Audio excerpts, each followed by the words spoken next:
Bharat south Africa మధ్య ఆదివారం తొలి వన్డే జరగనుంది. టెస్ట్ సిరీస్ ఓడిన భారత జట్టుకు ఈ సిరీస్ అత్యంత కీలకంగా మారింది.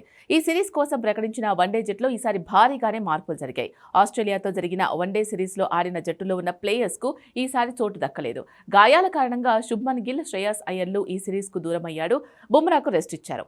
ఆసీస్ పర్యటనలో విఫలమైన అక్షర్ పటేల్, సిరాజ్లను పక్కన పెట్టింది. అయితే ఇంగ్లాండ్ పర్యటనలో గాయపడ్డ రిషబ్ పంత్కు వన్డేల్లో చోటు దక్కింది.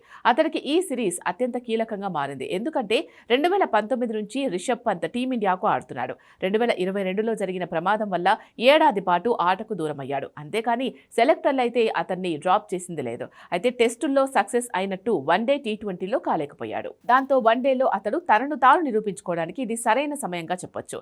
గిల్, శ్రేయస్ అయ్యర్లు లేరు కాబట్టి పంత్కు తుది జట్టులో చోటు ఖాయం. అయితే పంత్ బ్యాటుతో నిరూపించుకోవాల్సిందే. ఇప్పటి వరకు మ్యాచ్ విన్నింగ్ ఇన్నింగ్స్లను ఆడింది లేదు. 2019 వన్డే ప్రపంచ కప్, 2022, 24 టీ20 ప్రపంచ కప్లు ఆడినా గొప్ప ప్రదర్శన అయితే చేయలేదు. ఇక ఈ సిరీస్లో కేఎల్ రాహుల్ కెప్టెన్గా ఉండనున్నాడు.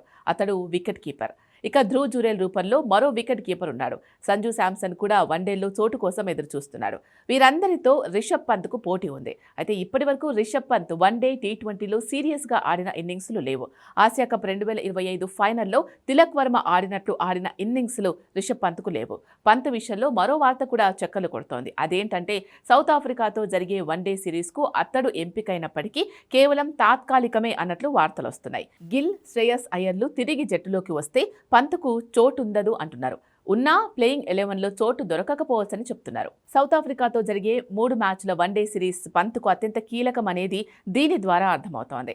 పంత్ ఇప్పటి వరకు 31 వన్డేల్లో 33.5 సగటుతో కేవలం 871 పరుగులు మాత్రమే చేశాడు.